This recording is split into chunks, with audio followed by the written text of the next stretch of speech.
All right, so good afternoon or good evening, and hello, and welcome to all of our friends tuning in from across the United States and around the world. Welcome to our third, I can't believe it's number three, third Cities of Tech live podcast event. Today's session features a deep dive into the future of Austin tech and startups. So really interesting.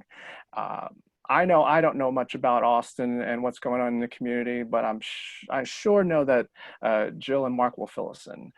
So I am your host, Brian Antolin, and I am the program manager at LineRun.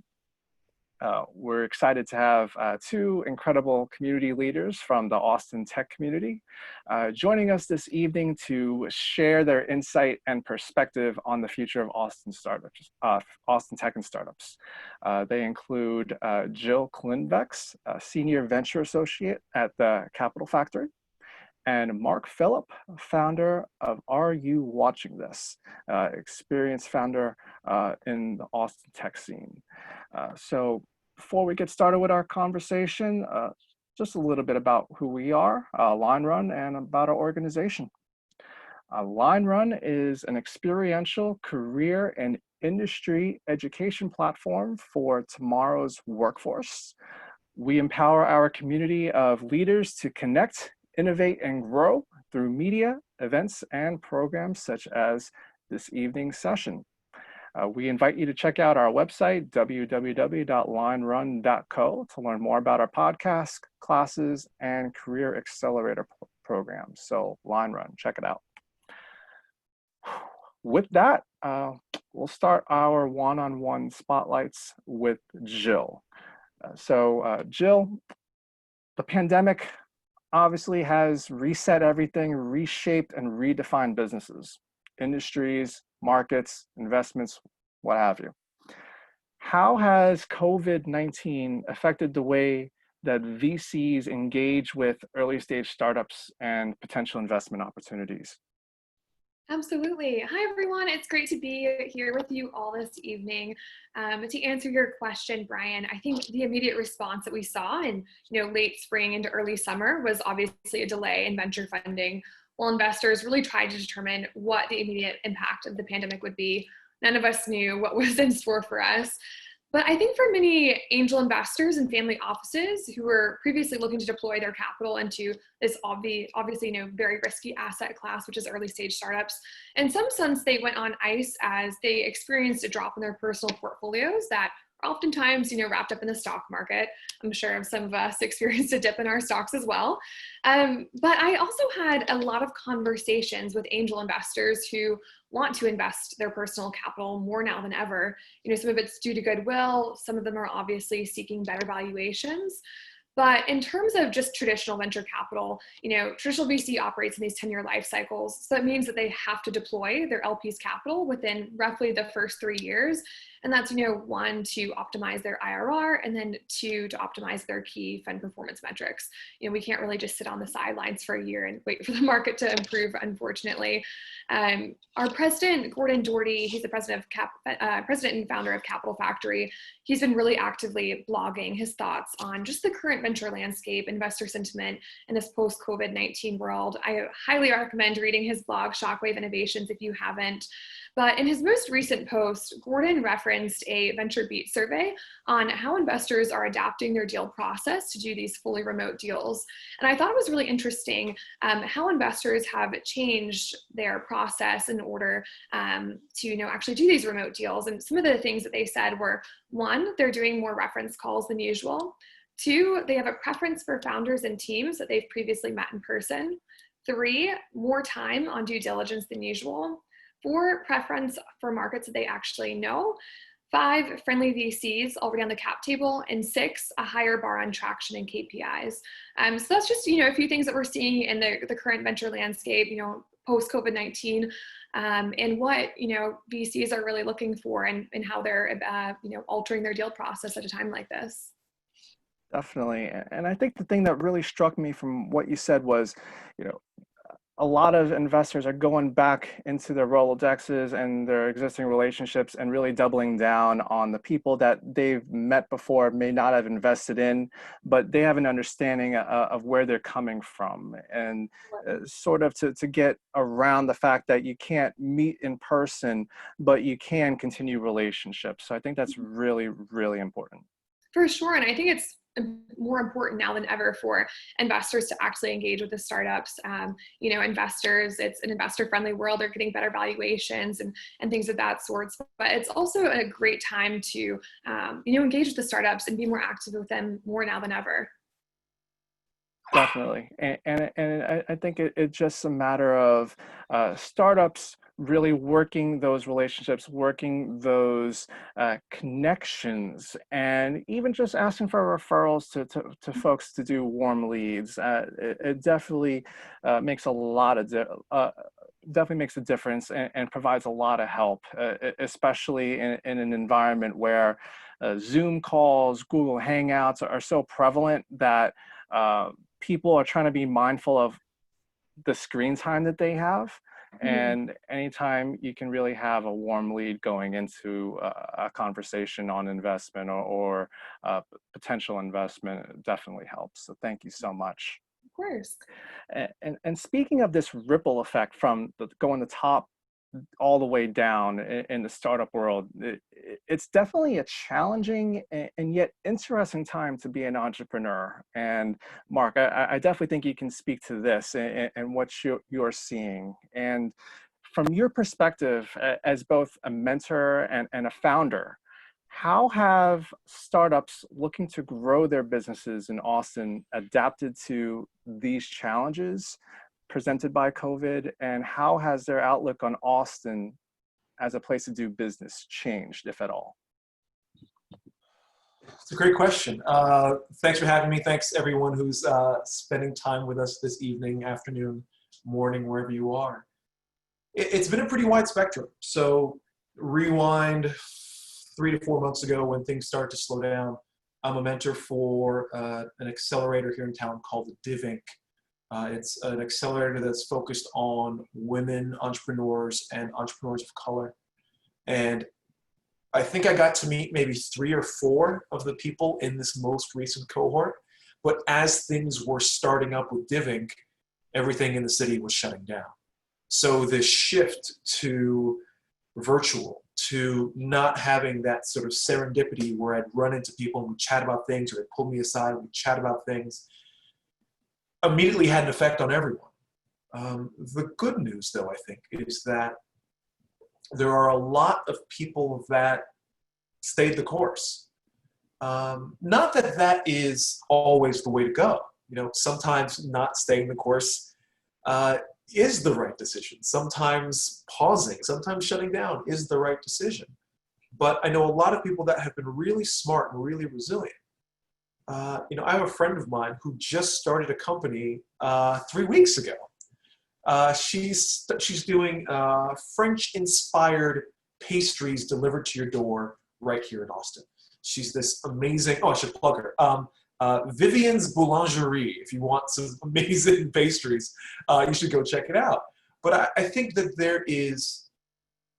our world is on fire in so many ways, on so many axes. And it has changed the way we think about things and the way we operate.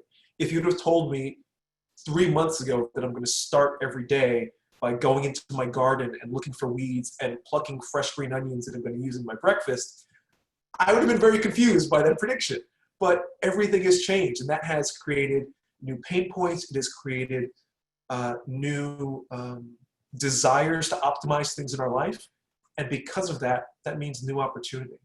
So I have seen a lot of people start new things. I have seen people pivot, for lack of a better word. And I have seen some people put things on pause. So for me, it's been, at least from my vantage point, a pretty wide spectrum. It definitely sounds that way. And we talk to folks who are entrepreneurs, who support entrepreneurs, who are involved with student programs on a daily basis, and definitely rings true everything you're saying. It's a matter of assessing where you are and then determining what is the best path forward based on the set of circumstances you have at the moment. And I'm really glad you brought up your friend's new business, because I think that really speaks to at least what the limited knowledge I know of Austin. And it's really rooted in the business community, is really rooted in creativity and innovation. And I think the more that we can focus on core things that people believe in, uh, and use that to start a business, but then incorporate the community to support it, uh, at least in this environment, and probably more so even in the normal environment, but especially now, having that kind of galvanization and that support really does help. I think that's spot on. Think about what this new normal is. We're probably, well, at least I'll speak for myself. I'm eating more than I should. I am drinking more liquor than I should. I'm scratching that itch that, at 4 o'clock on a Thursday, normally I think, no, I probably shouldn't have a beer now. But you know what? Maybe these days, maybe I'm just going to have a beer because we are, doing our best to You should stay have a sane. beer, Mark. I appreciate that, Jill. So, I think it's such a perfect launch by someone like her, because we all still want those, whether it's a pastry, whether it's something decadent, whether it's something that just feels a little guilty, because we're carrying, without getting too deep with it, just an emotional and mental weight that we're not used to. So because life has changed, there are new opportunities, and it's especially in Austin, a city that's so focused on creativity, like you mentioned, but also revenue in a way that I think most tech cities aren't, because so much of Austin money was made via B2B that we always skew more B2B, we always skew more revenue first. That it's been really fascinating seeing what entrepreneurs and really just creators and inventors have been up to over the past few months. Mm-hmm. Definitely, and it also speaks to what we're seeing right now, as we're doing this snap poll of our audience on what's that number one factor that would influence them to build or grow their business. And we're seeing kind of across the board: one, capital, because of course everyone needs money; two, potential customers and partners, because everyone needs money. But I think that the really shocking thing here is access to professional development. Because on one hand, this is now a Zoom world, and also a YouTube has been for a while, a YouTube world, where you get a lot of your education from watching stuff online. But from what we're seeing here, it definitely appears that having some type of support system that can help ground you and also help you apply those lessons that you might get from stuff online is equally important. And Jill's dog definitely agrees. She agrees 100%. We have her full support.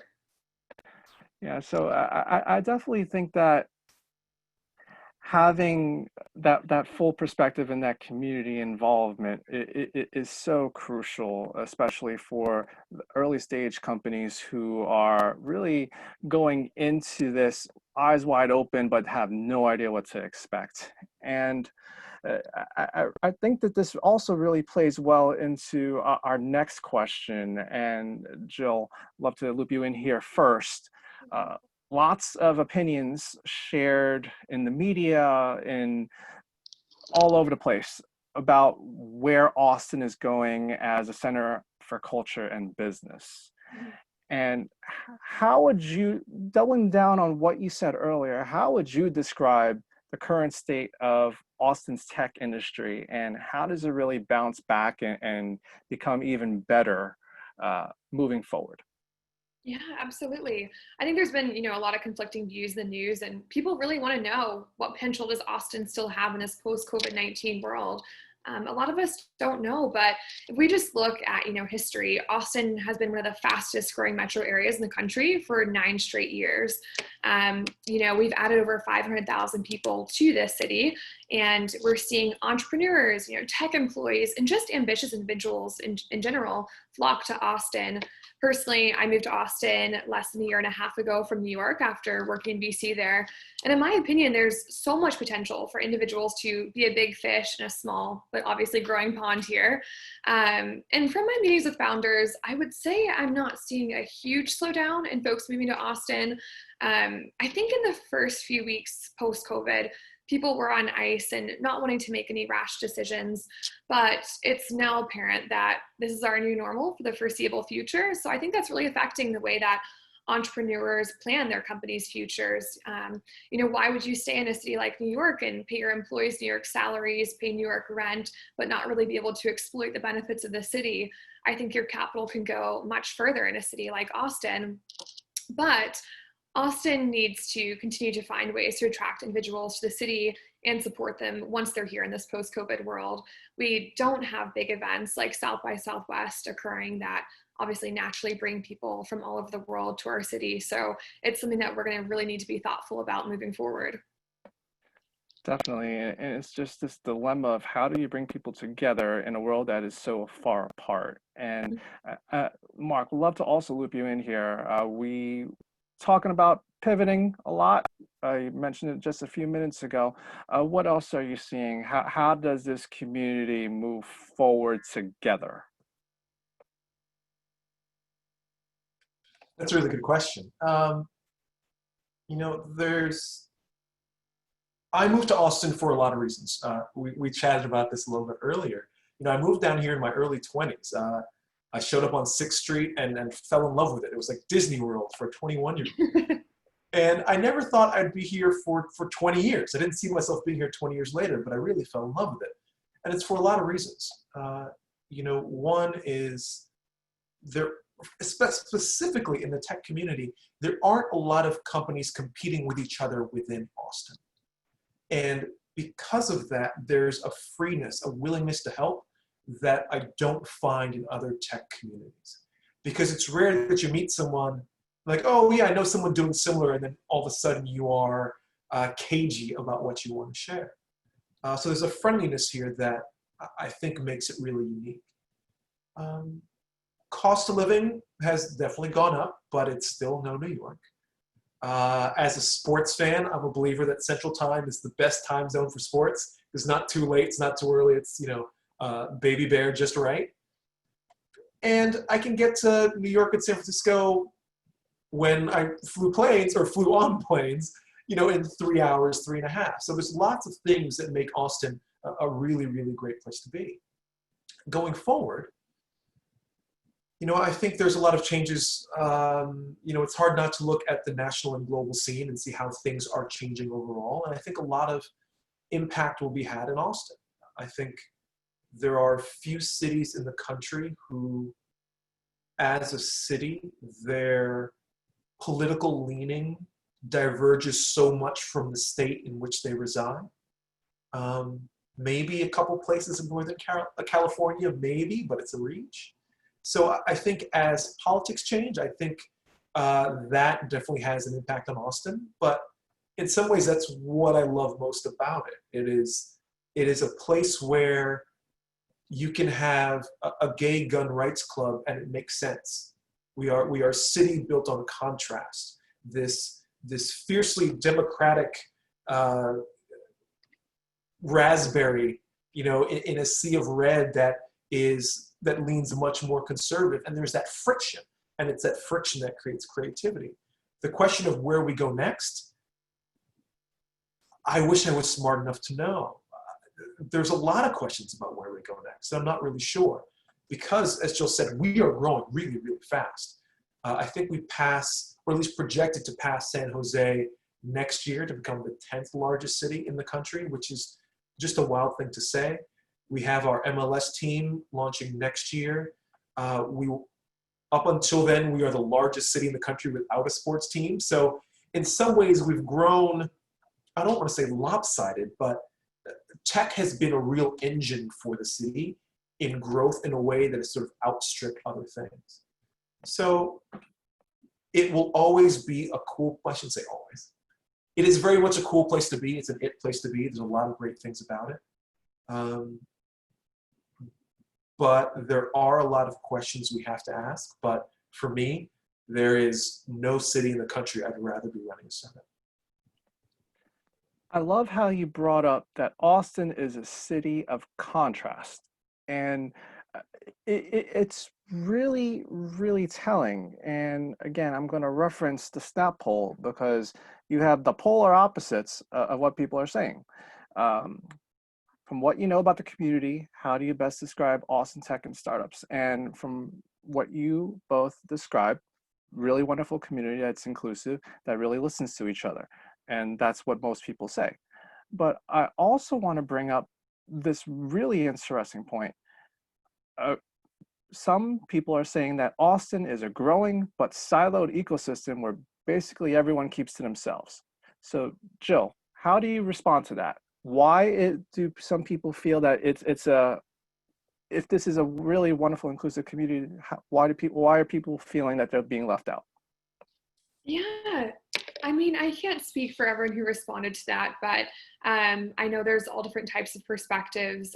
For me, when I was moving to Austin, I think it was really important to do a lot of research in the city and know what I was getting myself into. And so before I chose to work at Capital Factory, I spoke to about 10 to 15 other firms in town, and did my research, made sure that I knew people before I came down. And I think for some people, and especially as an entrepreneur, you're knee deep in your business day in and day out, and it can be really easy to silo yourself, not look outside of your company or, seek those resources that you need. But I think the resources are there in the community. I think people need to be really active in reaching out and, taking advantage of them. We have so many amazing organizations and communities in town. One that, Mark even mentors at, Inc. It's one that I mentor at as well. And I think they're a fantastic organization that is really looking to help, on the diversity inclusion side and make sure that, founders of color and female founders have access to opportunities. There's organizations like Women at Austin that, help develop women and female founders. There's so many great resources out there, but I think people need to be really intentional about seeking them because, as compared to a city like New York that has, 10 of everything, Austin probably has one of everything. And, it's not going to come at your door. But, you have to be very intentional about seeking it out.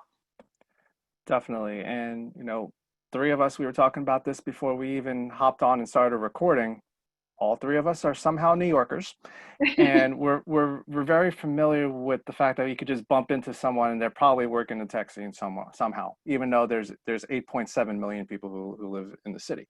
But it's about being intentional. You're right, Jill, and taking the time to really develop a strategy. Who do you want to get plugged in with, and why, and answering that.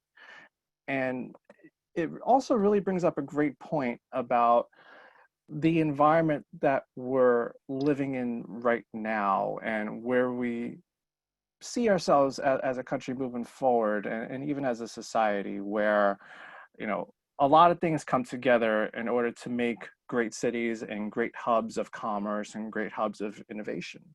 And Mark, since you've been living here for a while, with the work from home and the remote work movements gaining steam, why is it still important for companies to physically launch and grow in Austin? Oh, that's such a good question.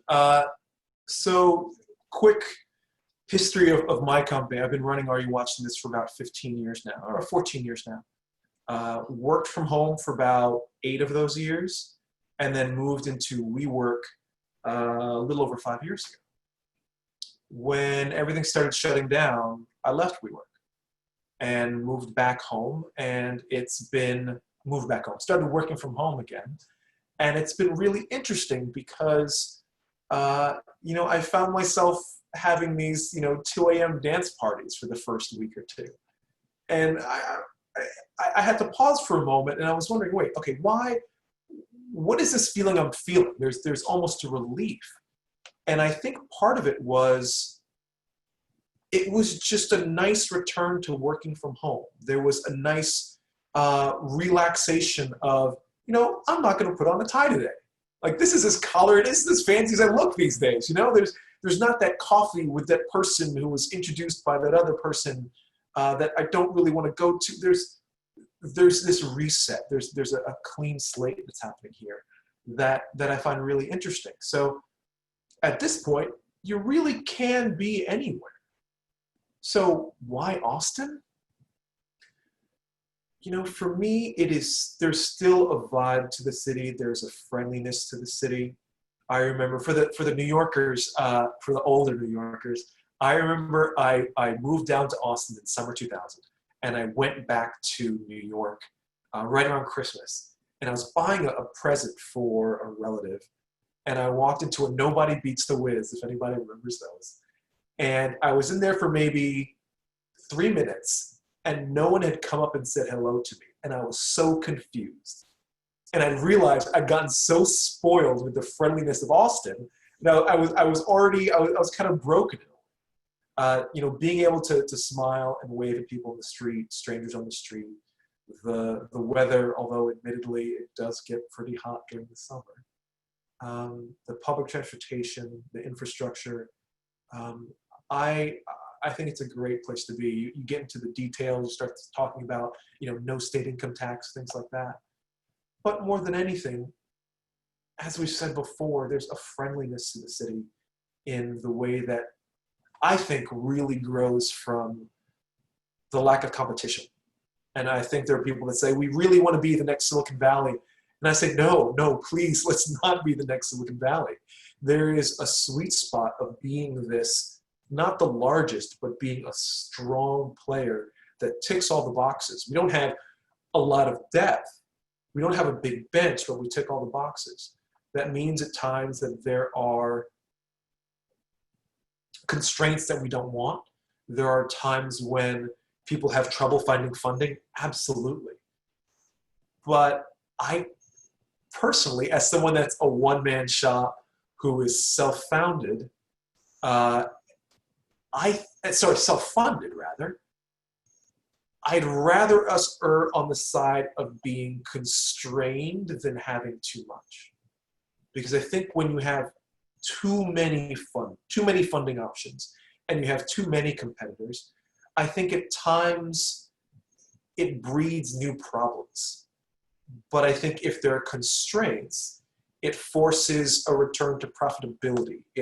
It forces more fundamentals.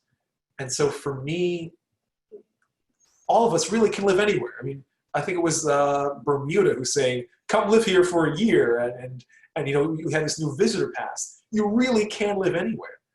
But for me, and arguably I'm biased, there's no place I'd rather be running my business. You made an incredible argument for Austin, Mark. I do what I can. It pretty much all you had us all at. You all wave hello to everybody. I can't walk down my street and do that without perhaps risking someone calling the cops on me. So it's it's a completely different lifestyle and also way of thinking. It is. And I find myself when I was on the road a lot, because I used to travel a lot, so not being on a plane in 4 months still feels really weird to me. I would have to remind myself when I landed in the city, you're not allowed to smile at everyone because it is just interpreted differently. So yeah, I mean, I think growing up in Brooklyn and going to school in the Northeast and then coming down to Texas, it's an interesting new perspective, and from a big picture has taught me a lot more about America than I expected. Definitely. And Jill, is there anything you would like to add as someone who just recently came in and became a part of the ecosystem and the community? Yeah, absolutely. I think, Mark had a lot of great points. I remember, when I was in New York one time, I was in the subway and one of my friends just happened to be on the same subway as me and hugged me unexpectedly. And it was the scariest experience of my life. But if that happened in Austin, it'd probably be totally normal, and a little bit expected. So completely understand, the friendliness that Austin provides. And I love New York, though it has a special place in my heart for sure. But, Austin is, and it will continue to be an important startup city. I think, we have UT Austin here, which is a feeder institution. It produces, future CEOs and leaders and top talent for companies here. We have a ton of corporations that put their corporate and regional headquarters in Austin. So for example, we have Oracle, Whole Foods, Facebook, IBM, Silicon Laboratories, just to name a few of them. And all these companies really attract top talent from across the globe that go on to innovate and create new technologies here. Over the past few years, we've seen even more companies coming to Austin. And I think one of the ones that, we've all been reading about in the news is most recently Tesla announced their plans to build their second US factory here. And this would bring an additional roughly 5,000 jobs to Austin. I think it's simply an added benefit, as Mark was talking about, that Austin has favorable weather. We have affordable cost of living and also a relaxed and balanced lifestyle. But at the same time, I think we need to kind of have a word of caution to the politicians in Austin that they need to continue to find ways to work together with tech entrepreneurs to make Austin this desirable place to actually start and scale companies. So whether that's through tax incentives, having a robust international airport, continuing to attract students to UT Austin, as a lot of universities are going completely remote, keeping this the cost of living affordable. We've seen what happened in San Francisco. And so I think there's a lot of factors that make Austin a great place to live, but I think we also need to continue making it a great place to live in a post-COVID-19 world. Definitely. And what you just said also, I think, really reflects well on how people are approaching Austin as a community. And they're saying through our recent Snap poll that the number one reason why they would not launch, relocate, or grow their company in Austin would be access to support and community. And, doubling down on what you said earlier, Jill, on how the resources in the community, not just you have to seek them out, but you have to be purposeful about it. What can those stakeholders, the VCs, the incubators, the accelerators, the capital factories of the world, the UTs of the world, what can they do over the next 12 to 18 months to ensure that the momentum that Austin has and has been having for the past few years continues and grows? For sure. I think Austin leaders really need to learn to support the entrepreneurial ecosystem in this virtual world. We're really still learning what this new normal looks like, and we don't have the technology to guide us. So we treat everyone at a base level as if they have the virus, which is stunting our ability to work together in person. And so if we really ever want to be able to work together safely in person again, we need to improve and create technology that allows us to do so. As somebody who works in an organization that was very much in person pre-COVID, I can speak to our experience there, but the pendulum was so far left for Capital Factory, swung so far right, and I have a feeling that we'll end up somewhere in the middle, hopefully this healthy mix of virtual and in-person. So prior to COVID-19, Capital Factory operated heavily in person. Last year alone, we had over 300,000 people come through our doors just for events and programming. I took the majority of my founder meetings in person. Our mentors came into the office, youth entrepreneurs. You name it, we were operating mostly in person out of our offices in Austin, Dallas, and Houston. And there's so much serendipity that happens when people are in person together. And we really had to rethink, how do we recreate our offering virtually and still allow for this serendipity to occur? I think Capital Factory has done a great job adapting to this post-COVID-19 world, and we're still daily thinking about how we can make it better. We're by no means perfect at it, but a few things that we did that I think were really helpful for us was, one, we recreated our office virtually in this platform called Sococo.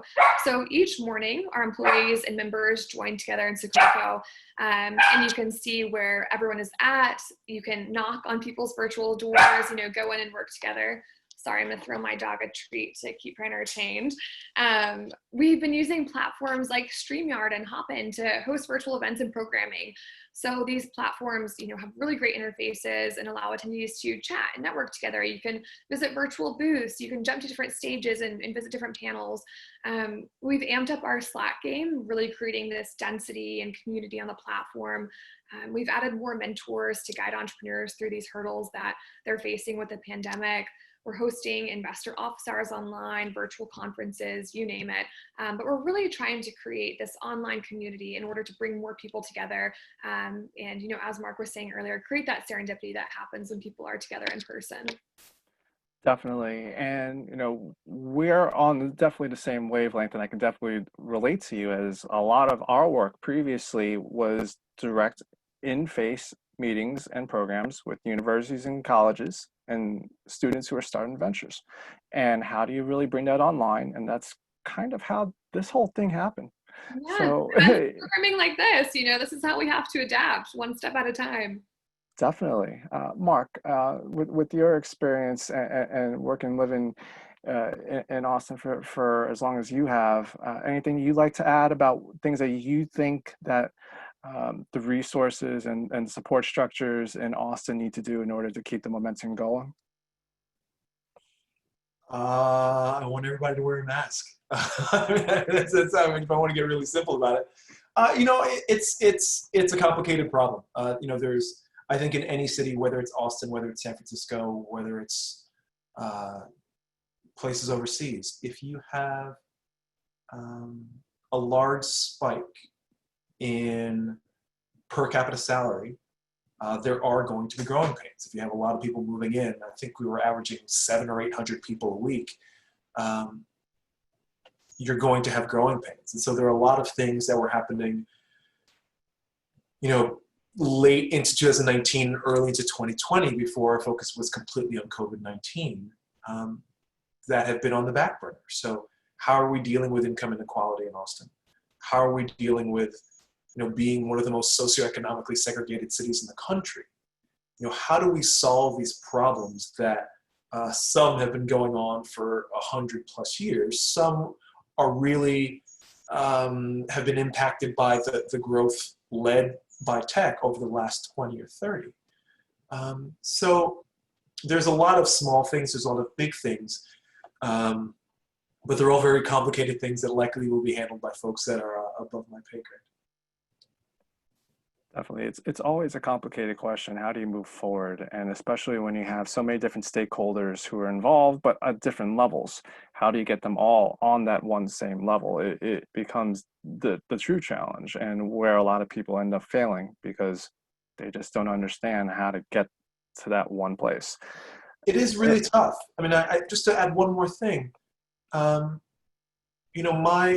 core, for me, my number one is, are you watching this, and making my company as successful as possible. 1B is improving diversity in tech. And that is something that is pervasive. It's in Austin, it's in this country, it's really all over. And so, for me, that is the fulcrum, that is where I put all of my leverage, all of my agency, whether it's choosing where I am going to mentor, or who I choose to meet with, who I seek out, which doors I'm knocking on, things like that. And I think the nice thing about Austin is, because it is so small, you have an ability to contribute quickly to helping the city get better.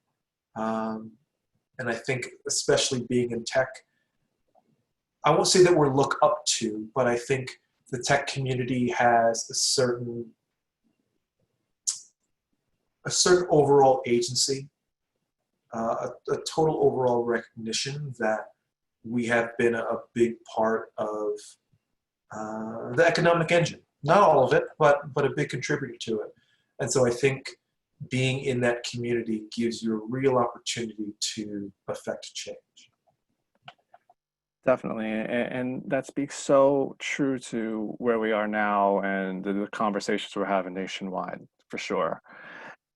Going to reference our last snap poll here on what Austin needs to do in order to attract and retain more tech companies. And overwhelmingly, it's actively promote the strengths of the ecosystem. So capital talent, the creativity, the community, and uh, telling the story more. But I think Jill, I think this would be a really good question for you. How do you guys do this better?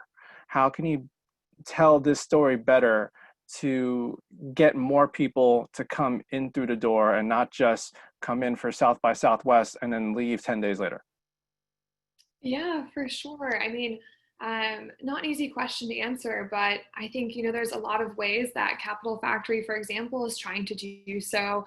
Um, we host tons of events and programming to bring people through. We're doing a ton of virtual conferences. So, for example, we just did one last week that was all focused on defense. It was called Fed Supernova. There's a lot of links on YouTube that you can go watch, but really supporting the defense community at a time like this, that helping our portfolio companies that have commercial applications find those defense applications as well.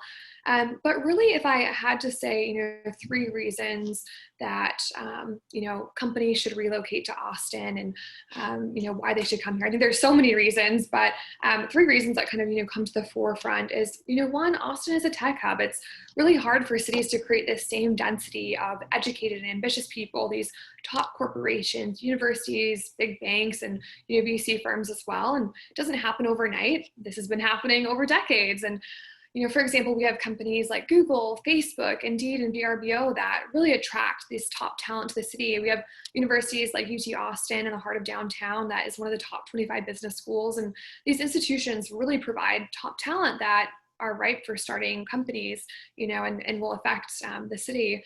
I think, the second reason why, if I was somebody pitching why you should come to Austin for all the New Yorkers in this call, for talking to the female founders, it's the number 2 city for female founders to start a company in the US. And this is one of the big reasons that I actually came down to Austin. Is my investment focus is on female and minority founders. And it was really exciting to me to see this. And so for those of you that have not seen the Seek Capital study, in 2019, Seek Capital conducted a study on the largest 50 metro areas. And in Austin, actually roughly 33% of startups are owned by women. So, I think there's a lot of reasons for this, but as I previously mentioned, we have programs like Women at Austin and Div Inc. We have firms like Notley Ventures and True Wealth Ventures that focus on female and underrepresented founders.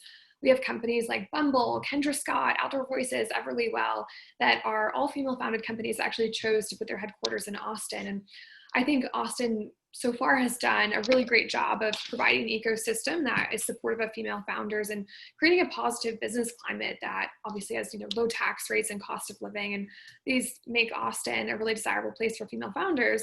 And last, I know we've talked about it quite a few times, but the environment. Austin has just beautiful sunny weather.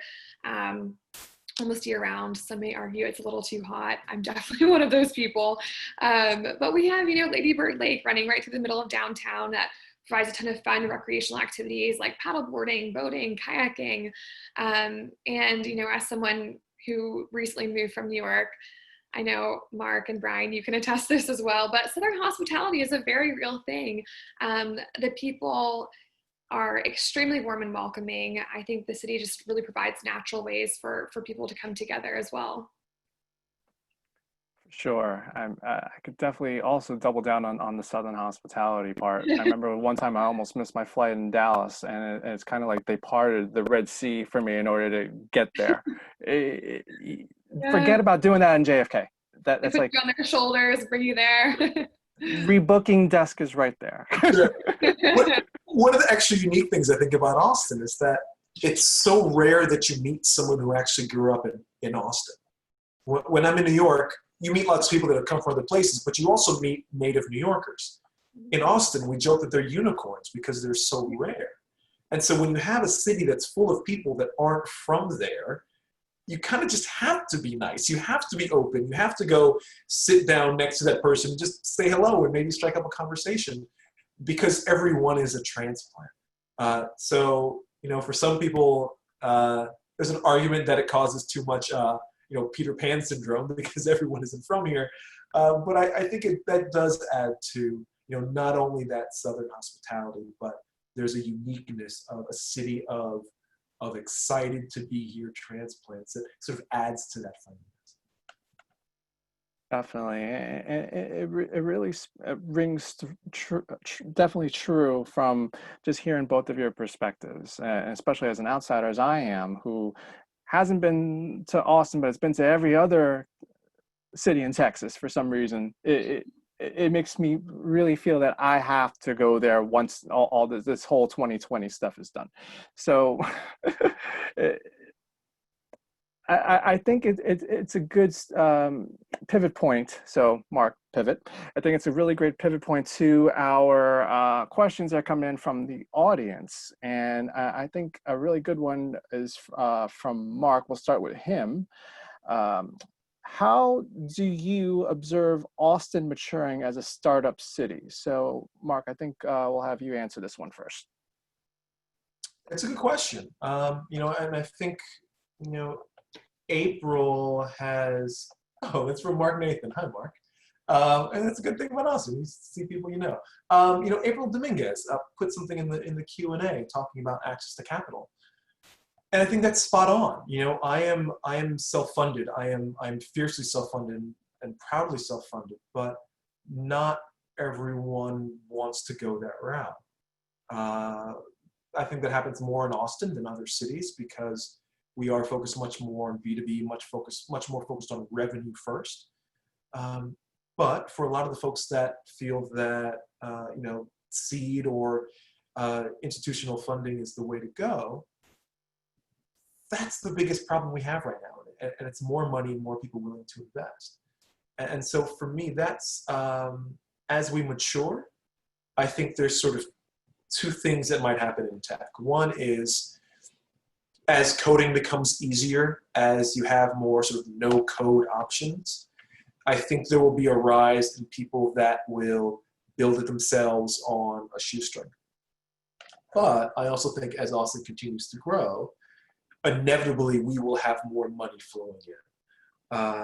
Whether it's the smaller accelerators getting larger, whether it's the top of the funnel with the Vista equities that are based here in Austin, quietly based here in Austin, that side has to grow because the city is growing and more people are coming in and more money is coming in. And so for me, where it ends up, which path grows more, maybe they grow in unison, I'm not sure. But it's going to be a really exciting couple decades for Austin. Sure, and you referenced April's question or comments over here in the Q&A, and Jill, would love to loop you in on here. Access to capital definitely seems to be a concern amongst folks in the community, especially entrepreneurs. Would you address that? And is there a way that can change through the course of COVID so that it's more people have access to investors, or is it something that it just has to be fixed within time? Yeah, I mean, I would completely agree with April. I think, we promote Austin as a place that is, it's full of VC firms. You can meet with them and have that access to capital. But I think there's probably a lot more startups here than there is maybe capital to go around, especially with startups flocking to the city at the pace that they are. I would also say investors need to get down from the ivory tower, come down and meet with founders. That's something that is really important to me. And, I can, if I wanted to, I could fill my day with just looking at deals that come across my desk from warm intros. But a lot of those companies look the same, right? You're not going to find as many founders of color. You're not going to see as many female founders. And so you need to go to those places and meet with those people. I think there's, many ways for investors to do that. For example, one of the ways is mentoring at programs like a Div Inc. that, you're going to find those different founders. But I think it's really important for investors not to just take those warm intros, but seek out those companies that may not know that they have access to capital. That's something that's, really important. I think, at Capital Factory, this is something that we've noticed as well, that some companies that are trying to raise maybe larger Series A or Series B rounds are finding a little bit more trouble doing that in Austin. There's, less firms that provide, funding at those later stages. And it's just because, venture capital is new in Austin. The funds that we have, they don't have as large of funds as, like an Andreessen Horowitz in Silicon Valley or a General Catalyst on the East Coast. And so we are not able to support those larger rounds. But I mean, I don't think it's that difficult nowadays to get on a plane and go fly to those cities if you're going to raise larger rounds. I think for earlier stage rounds, it obviously your investors are playing a more hands-on role. It's definitely more important who you choose to team up with. But at the later stages, I would say a little bit more hands off when you get to Series B and above. But I know with Capital Factory, for example, something that we did that we found really helpful is we were scheduling meetings for our founders, with coastal VCs and taking them on planes and championing them as they were raising later stage rounds, and making sure that they had that access to capital. And so I think investors can be really helpful as well with introductions to coastal VCs or other investors that they've been on cap tables with before. But I would definitely agree with April. It is probably a bit harder to seek out capital in Austin as compared to a place like Silicon Valley or, New York, for example. Definitely. And I think that's one of these common threads between a lot of the rising ecosystems in the country and also throughout the world, right? It's how do you align the demand from startups with the access to capital? And some ways it's government intervention. Mm-hmm. We've seen cities who have pretty much brought in investors from other places and created a program around it. In some ways, it's an organization like a Capital Factory who develops an infrastructure. And in other places, I'll bring up Philadelphia, so where I'm usually based out of. If circumstances weren't where they were, I'd be doing this in Philadelphia. It was a mix of activating the universities and then activating the government. And it was only when those two things happened that we started to have outside investment that wasn't VC related, but then that investment triggered VCs.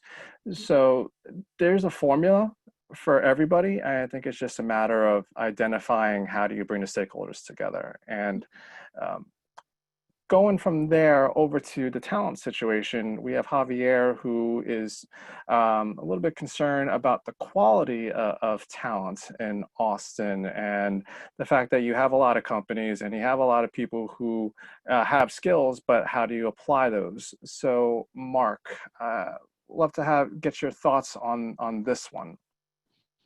Yeah, the biggest trouble I find with entrepreneurs outside of funding, and I actually take that back. Arguably, just as much of a problem as funding is finding developers. But I don't think it's about a lack of talent. I think it's because, at least the Mark Phillip stance is, over the past few years, we've had some really, really big fish land here. We have Google. We have, Whole Foods is doing much more digital stuff down here. You have Facebook, you have Box, you have Dropbox, all within walking distance of each other just downtown.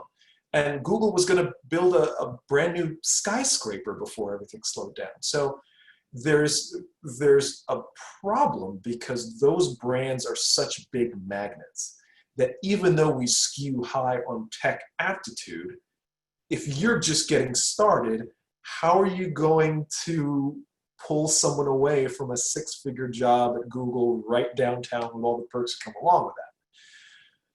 Which is a challenge. And I try to make recommendations whenever I can, but there isn't an easy solution to that.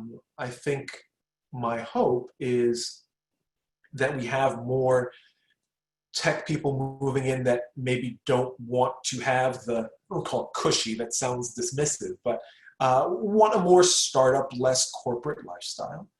But I think Jill touched on something also, that UT very much is an engine, undergrad and graduate, for bringing brilliant people into Austin specifically. It really is the heartbeat of the city. When summer hits, it's the whole city slows down. Businesses have different hours. Everything feels different. And you always know when college kids are coming back to town because you always see that dad lost in a U-Haul truck driving down Guadalupe and instantly know, okay, they're back. Everything's different again. So there are lots of things that are driving more tech talent. The question is, can startups get that talent away from the big players, and can we have infrastructure, whether it's accelerators, whether it's government, whether it's grants, that are helping these startups get that tech talent away from the big players so it's not a completely top-heavy tech horsepower distribution, if that makes sense. Definitely. You need a middle ground, and somehow the middle ground comes together by either the middle ground realizing that there's a ceiling to their growth in the top level, or that they pursue a passion project. So usually the middle ground comes from participating in events like hackathons and meeting people. That might be a way. Having more events and organizations that promote that type of engagement, not just community. And we hear community, but what drives action is engagement. And that's what makes this new normal so much more difficult. It's you know, as we've mentioned, you lose the serendipity, you lose the meetups. And yes, virtual is great, but it's never going to be 100% of what we had before. And you know, we will return to normal, things will restart. But until then, the question of how do you keep moving, how do you be resourceful with the resources you have, is the ongoing challenge for all of us.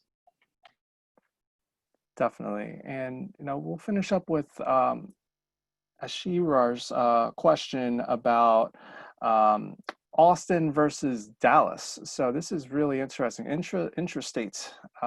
Jill, since you actively work with on the investment end and also on the infrastructure end with supporting community, and since Capital Factory is in both cities, what is the strengths and differences, and who's better than the other in terms of Austin, Dallas? If you have to choose one, I know it's going to sound biased. Knocking at my door after this.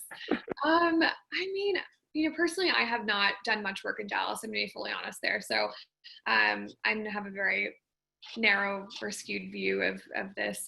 The majority of my work, I focus in Austin and San Antonio based companies.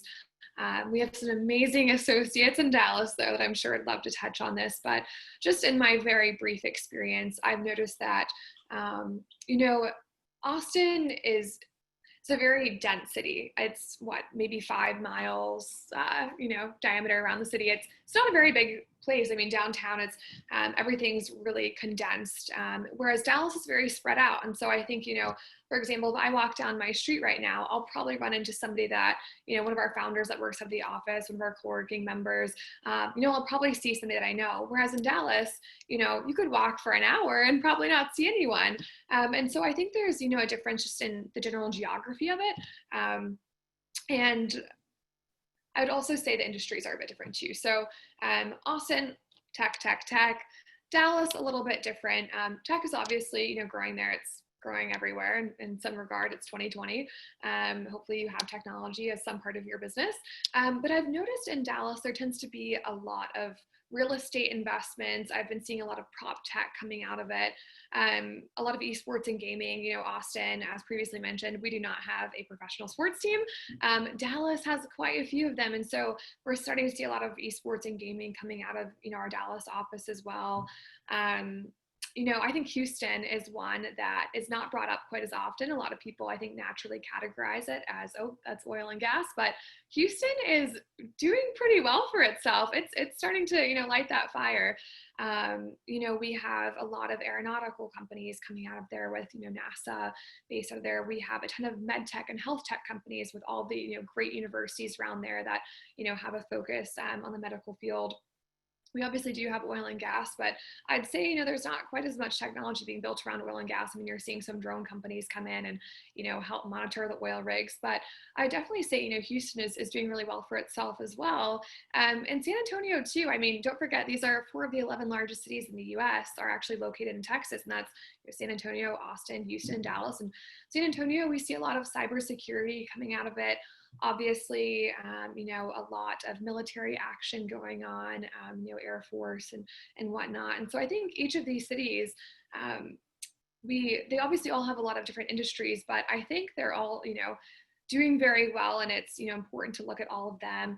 And I think, as Texas as a whole, it's easy to be in any of these cities in one given day. I mean, it's not unusual for me to start my day in, this is a pre-COVID world, keep in mind, for me to start my day in Austin, have meetings in Dallas and end up in Houston by the end of the night. Like, that's not uncommon. It's very easy to get across Texas, whether that's, taking public transportation via the bus, driving there yourself or getting on a quick flight. I think you can be all these cities, in one day. But each of the cities are, very unique and have their specialties. So, all good stuff. For sure. And, big shout out to Vaughn Lane. So you mentioned bus. I know. So it's the nicest bus in the entire world. yes, bus guy. So, I can't thank both of you enough for sharing your incredible insights. This has been a really informative discussion and a really fun conversation. We had a mix of everything and all really incredible things. So can't thank you both enough. Really, really do appreciate it from the bottom of my heart. And I know everyone who was listening and watching and who will watch this appreciates your insights. So thank you so much. Before we let you go, let everyone go, we're going to do some quick housekeeping things. So next week we got this event on the future of work and AI. So for those of you interested in that, that's 100% free. Also doing a future of AI and data. So AI next week is going to be a big thing. And finally, if we can get there, come on. From Austin, we're taking a road trip to LA. So on August 4th, if you want to hear more about what's going on in LA and Silicon Beach, join us. Everything is up on linerun.co/events and also 100% free. So that's our way of trying to provide access to everybody. But in the meantime, again, can't thank you both enough. For joining us and sharing all these incredible insights and for just sharing yourselves and your experiences. It's really, really important that people hear from folks like you guys who do this incredible work in Austin and to share news of what's going on in the community. And finally, before we go, thank you to all of our attendees for watching and listening, and hope to see you guys for our next one, if not the AI events, LA in 2 weeks. Have a good night, everybody. Thank you guys. Have a good one.